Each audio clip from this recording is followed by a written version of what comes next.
সুইরা বুলেটের মাধ্যমে আমার চোখে এখন বাম চোখে আমি দেখতে পারি না। তাদের এই অর্থ যোগানের ফলে আমাদের এক একজনের অনেক পরিমাণ ক্ষয়ক্ষতি হয়। উনি আমাদেরকে চাঁদাবাজ হিসেবে প্রতিষ্ঠিত করার চেষ্টা করে এবং প্রোপাগান্ডা চালায়। 70 কোটি 80 কোটি টাকা এরকম লোন নিয়ে উনি ওগুলো আর ঋণগুলো আর উনি পরিশোধ করে নাই। মার্কেটের নির্বাচনে ওনার বিরুদ্ধে গেলেই উনি জোর জুলুম ভাবে ওই মার্কেটের নির্বাচন দিয়ে দেয়। আমাদের অভিযোগ হচ্ছে ফরিদের বিরুদ্ধে।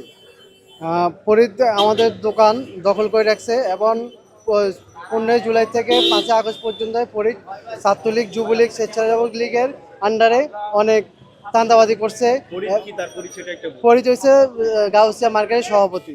আমরা তার পদত্যাগ চাচ্ছি এবং তার বিচারের জন্য, সুস্থ বিচারের জন্য আমরা আজ মানববন্ধন করছি। আমরা চাচ্ছি তার পদত্যাগ এবং আমাদের ছাত্র আন্দোলন যারা শহীদ হয়েছে কিংবা আহত হয়েছে তাদের সুস্থ বিচারের জন্য ওনার পদত্যাগ চাচ্ছি।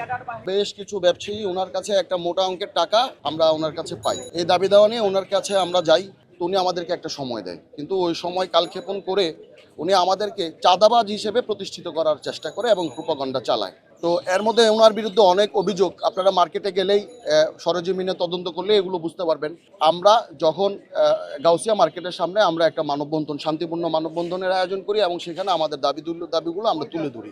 আপনাদের মিডিয়া বন্ধুদের মাধ্যমে আমরা দাবিগুলো তুলে ধরি। তো উনি এই ধরনের কোনো কিছু যখন কর্ণপাত করতেছে না, তখন আমরা নিউ মার্কেট থানায় গিয়ে ওনার নামে একটা অভিযোগ দাখিল করি।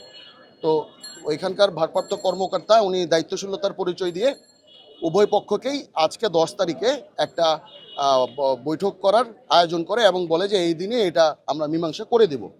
তো আজকে 10 তারিখ ওই মিটিংটা থানার মধ্যে হওয়ার কথা ছিল, উনি ওইটা না করে আমরা শুনতে পাই, লোক মারফত শুনতে পাই, এক ব্যবসায়ী আরেক ব্যবসায়ীর মাধ্যমে, আপনি তো জানেন যে যোগাযোগ থাকে, উনি আমাদের বিরুদ্ধে আবারও চাঁদাবাজ হিসেবে প্রতিষ্ঠিত করার জন্য উনি একটা প্রেস কনফারেন্সের আয়োজন করার চেষ্টা করে।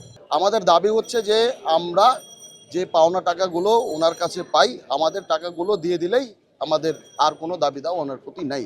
তো উনি টাকাগুলো দিচ্ছে না। এর বিরুদ্ধে ওনার বিরুদ্ধে অনেক অভিযোগ আছে। ভূমি দখল, মার্কেটের পাশেই ওনার প্রেমজয় নামে একটা শপিং সেন্টার আছে, এটা অবৈধ জায়গার মধ্যে আরেকজনের জায়গা দখল করে এগুলো করছে। সোয়ারিজ লাইনের মধ্যে ঘর তুলে ঘর ভাড়া দিছে। মার্কেট কমিটির, মসজিদ কমিটির যে সভাপতি ছিল 27 বছরের পুরনো, ওনাকে উনি অপমান অপদস্থ করে মার্কেট থেকে বিতাড়িত করে। এই তাপস সাহেবের সাথে ওনার এবং স্থানীয় আওয়ামী লীগ জাতীয় পর্যায়ের নেতাদের সাথে ওনাদের অনেক গভীর যোগাযোগ ছিল। এবং সবচেয়ে বড় বিষয় হচ্ছে আমাদের এই বৈষম্য বিরোধী ছাত্র আন্দোলনে উনি ওই অঞ্চলের মূল অর্থ যোগানদাতা। এবং আমরা যতটুকু জানতে পেরেছি যে নিউ মার্কেট থানায় একটি মামলা রুজু ওনার নামে অলরেডি হয়েছে এই অর্থ যোগানদাতা হিসেবে। ধানমন্ডি থানায় একটা মামলা ওনার নামে রুজু হয়েছে। আপনাদের প্রতি আমাদের অনুরোধ, আমাদের এই শান্তিপূর্ণ মানববন্ধন অবস্থান কর্মসূচির মাধ্যমে দেশ ও মিডিয়া বন্ধুদের কাছে আমাদের আবেদন, আমাদেরকে সহযোগিতা করুন। এই ভূমিদস্যু, দখলবাজ এবং অন্যের টাকা লণ্ঠনকারী, এবং তার আরও কিছু প্রবলেম আছে, সেটা হচ্ছে যে ওনার ব্যাংক ঋণ খেলাপি। বেশ কিছু ব্যাংক থেকে 70 কোটি 80 কোটি টাকা এরকম লোন নিয়ে উনি ঋণগুলো আর উনি পরিশোধ করে নাই। সুইরা বুলেটের মাধ্যমে আমার চোখে এখন বাম চোখে আমি দেখতে পারি না। তাদের এই অর্থ যোগানের ফলে আমাদের এক একজনের অনেক পরিমাণ ক্ষয়ক্ষতি হয়। আমি এখনো বাম চোখে দেখি না, আমার চিকিৎসা চলতেছে। তো অনেক শিক্ষার্থী যারা আছে, এই যে তাদের এই অর্থ যোগান আমাদের সাধারণ শিক্ষার্থীদের অনেক ক্ষয়ক্ষতি। এখানে গুলি লাগছে, হাতে গুলি লাগছে, এইদিকে অনেকগুলো বুলেট লাগছে। তো এই যে এইসব লোক যারা স্বৈরাচারদের পক্ষ হয়ে বিভিন্নভাবে ছাত্রলীগ, যুবলীগ, বিভিন্ন মানুষকে এই টাকা দেওয়ার ফলে যে অস্ত্রগুলো কিনছে, অস্ত্রের ফলে কি আমাদের মতন শিক্ষার্থী যারা আন্দোলন করতেছিলাম তারা কি ব্যাঘাত ঘটানোর চেষ্টা করছে। তো আমরা চাই তাদের একটা বিচার হোক। আওয়ামী লীগের ছত্রছায়া এসে পাশ করে এসে উনি মসজিদ কমিটি থেকে 27 বছর, আমার বড় ভাই ছিল, বড় ভাইকে কমিটি থেকে স্থগিত করেছে। আমার বড় ভাইয়ের নাম হচ্ছে শিয়ার শেখ, উনি এই শিয়ার শেখকে মসজিদ কমিটি থেকে স্থগিত করাইছে। এবং আশপাশে যে মার্কেটগুলো আছে, নুন মেশন, তারপরে ইসমাইল মেশন, চিস্তিয়া মার্কেটের নির্বাচনে ওনার বিরুদ্ধে গেলেই উনি জোর জুলুম ভাবে ওই মার্কেটের নির্বাচন দিয়ে দেয়। তা আমরা এটা একটা বিচার চাই।